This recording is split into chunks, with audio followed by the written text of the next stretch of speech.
Are के season 2 का दूसरा एक्ट वहीं से शुरू होता है जहां एक्ट वीएन खत्म हुआ था। एम्बेसडर सरप्राइजिंगली कैटलिन को पिल्ट ओवर का सिंहासन दे देती है। सालों को नहीं। कैटलिन के मन में बस बदले की आग थी और वो एम्बेसा के लिए एक परफेक्ट हथियार थी। साथ ही ये भी दिखाया जाता है कि मेमोरियल पर जो अटैक हुआ था वो एम्बेसा के प्लान का ही हिस्सा था। हाँ, हाँ, उसने रैनी और उसके गुंडों को टॉप सिडेस पर अटैक करने को कहा था और फिर काउंसिल वालों को बचा के ये साबित किया कि वो पिल्ट ओवर की आखिरी उम्मीद थी। तो आप इमेजिन कर सकते हैं कि वो दुनिया की सबसे शक्तिशाली इंसान बनने के लिए किस हद तक जा सकती थी। तो चलिए इस वीडियो में देख लेते हैं कि एक्ट 2 यानी एपिसोड 4 से 6 तक क्या क्या हुआ। ऐसे ही दूसरे वीडियो देखने के लिए और हमसे जुड़े रहने के लिए चैनल को सब्सक्राइब कीजिए और वीडियो को लाइक को शेयर करना ना भूलें। Thank you. और एक ह्यूज स्पॉइलर वार्निंग के साथ लेट्स मूव ऑन आर के सीजन 2 का चौथा एपिसोड एक काफी शॉकिंग ट्विस्ट के साथ शुरू होता है।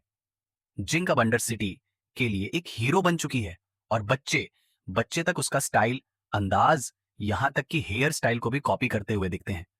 लेकिन एम्बेसा के कहने पर इस आंदोलन को या कह लीजिए बगावत को रोकने की कोशिश की जाती है। लेकिन जिंक को इससे कोई मतलब नहीं था क्योंकि वो ईशा उस छोटी सी बच्ची को अपना लेती है क्योंकि उसमें उसे अपना ही बचपन दिखता है। ईशा जिंक को पाउडर की याद दिलाती है उसकी इनोसेंस अब भी बरकरार है, जैसा वो खुद कभी हुआ करती थी, लेकिन समाज ने उससे वो भोलापन छीन लिया था। अब वो अपने बचपन को वापस से रिलीव करना चाहती थी।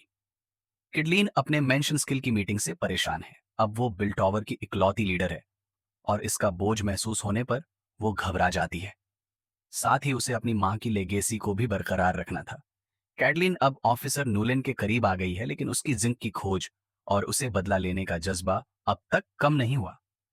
कैडलिन को जब अपराधियों की जेल से भागने की बात पता चलती है तो वो जिंक पे या उसके ही किसी कॉपी कैट पे शक करती है जो कि एक्चुअली ईशा थी।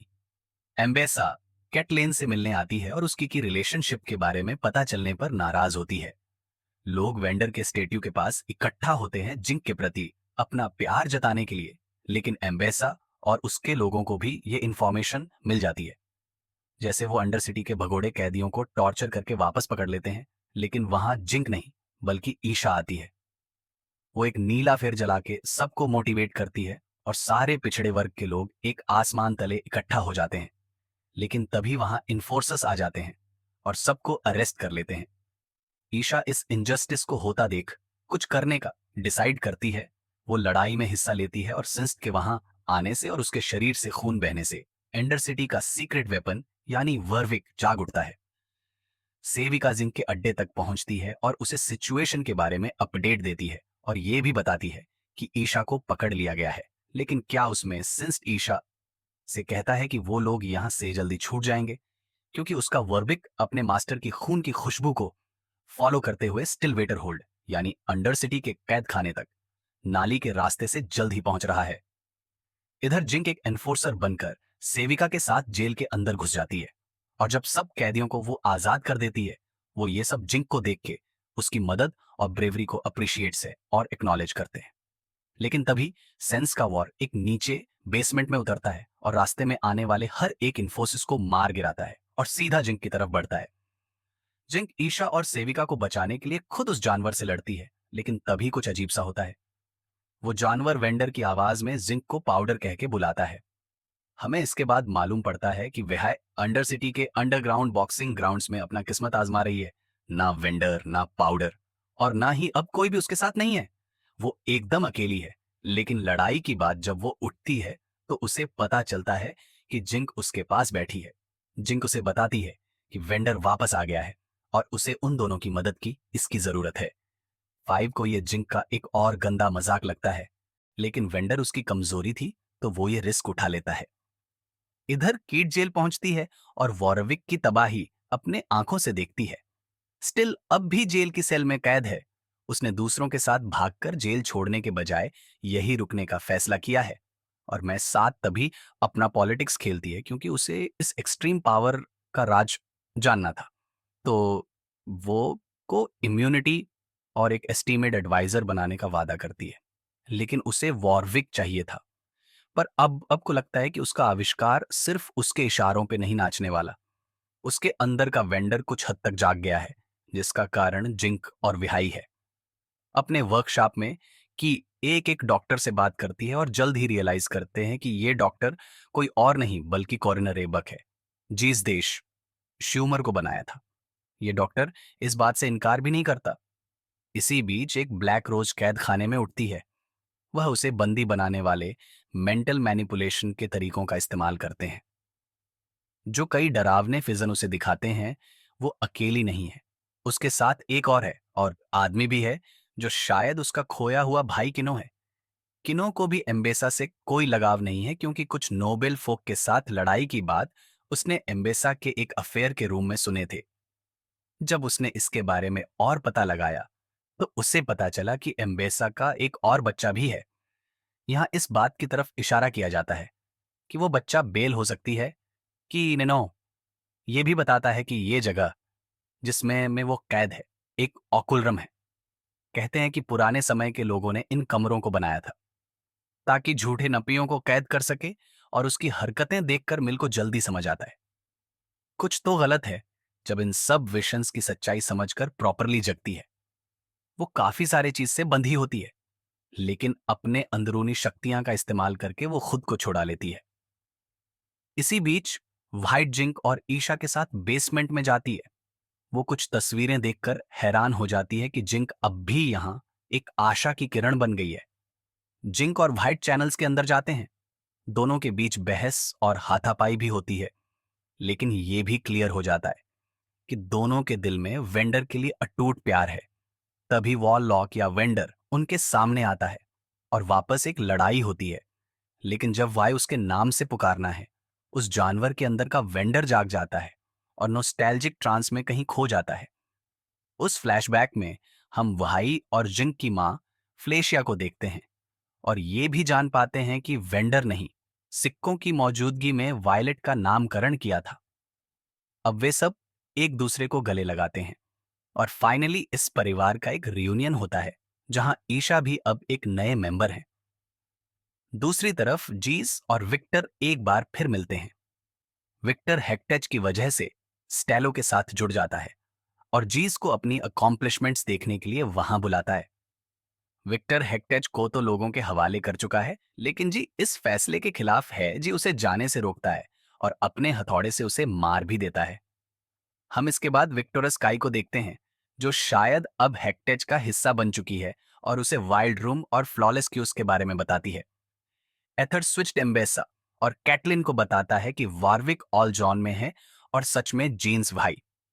और ईशा वार्विक को लेकर विक्टर के पास पहुंचते हैं, जो हेरल्ड कहलाता है। विक्टर नहीं, एक पूरा गांव बसाया है जो उन लोगों से भरा हुआ है जो उनकी मदद से है अभी चल फिर पा रहे हैं। वहां कोई भी हथियार अलाउड नहीं है, इसीलिए जिंक और वै को अपने हथियार वहीं छोड़ने पड़ते हैं ताकि वो विक्टर की मदद ले सके। जैसे ये हेरल्ड वॉर्विक के दिमाग को पढ़ने की कोशिश करता है, उसे पता चलता है कि वेंडर की आत्मा अब भी उसके शरीर के अंदर नींद की स्थिति में है। उसे बचाने के लिए विक्टर को अपनी शक्तियां की सीमा से आगे जाना होगा। विक्टर ये खतरा उठाने के लिए तैयार होता है। उनकी अप्रूवल मिलने के बाद विक्टर अपना काम शुरू कर देता है। अपनी मां फेलेशिया की कुछ यादों की वजह से वाई सोचती है कि वो जिन्स के साथ वहां सेटल हो सकती है। टॉप साइड की राजनीति और खून खराबों से मिलो दूर। लेकिन वाई का ये सपना तभी टूट जाता है जब हेरल्ड के गांव के दरवाजे पर सिंसड आइडलेन एम्बेसा और नॉक्सियन सेना आ जाते हैं। रिक्टर जबरदस्ती अंदर घुस के ओवरविक को पकड़ने की बात करता है, लेकिन सिंसड नॉन वायलेंट तरीके से ओवरविक को निकालना चाहता है।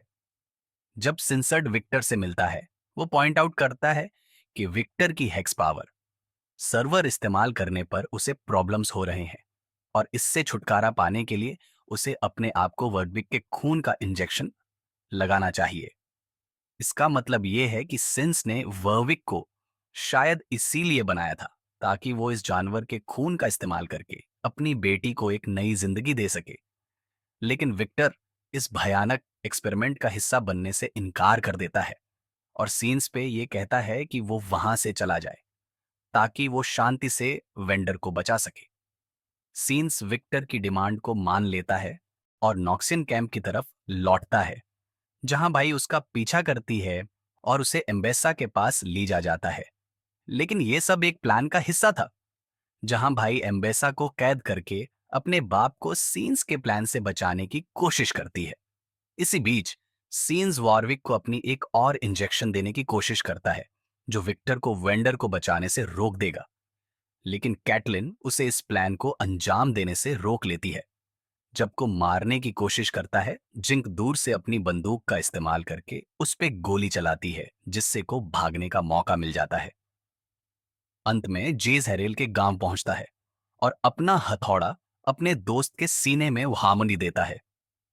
इससे विक्टर की मौत हो जाती है और शायद इसे स्काई भी मारी जाती है। विक्टर की मौत के साथ सेंसर रेस का प्रिडिक्शन सच हो जाता है। एक्स का है, मैन टूट जाता है और विक्टर के द्वारा बचाए गए लोग बेहोशी की हालत में चले जा रहे हैं। वर्ड वीक पे भी इसका बुरा असर पड़ता है, क्योंकि विक्टर उसे अपनी शक्तियां से बचाने की कोशिश कर रहा था। इस तबाही के बीच शायद सीन्स अपनी इंजेक्शन ओवर विक को लगा देता है, जिससे वो कंप्लीटली एक जानवर में बदल जाता है और अपने आसपास के सभी को मार गिराता है। इस प्रोसेसर में रेक्टर्स भी मारा जाता है। किडलीन एक इंजन वे को सुरक्षित जगह ले जाती है। जिंक को बचाने के लिए ईशा अपने पास जो हैक जेम्स स्टोन्स है, उन्हें जिंक की बंदूक में लोड करती है और वॉरविक स्लैश वेंडर पर गोली चला देती है।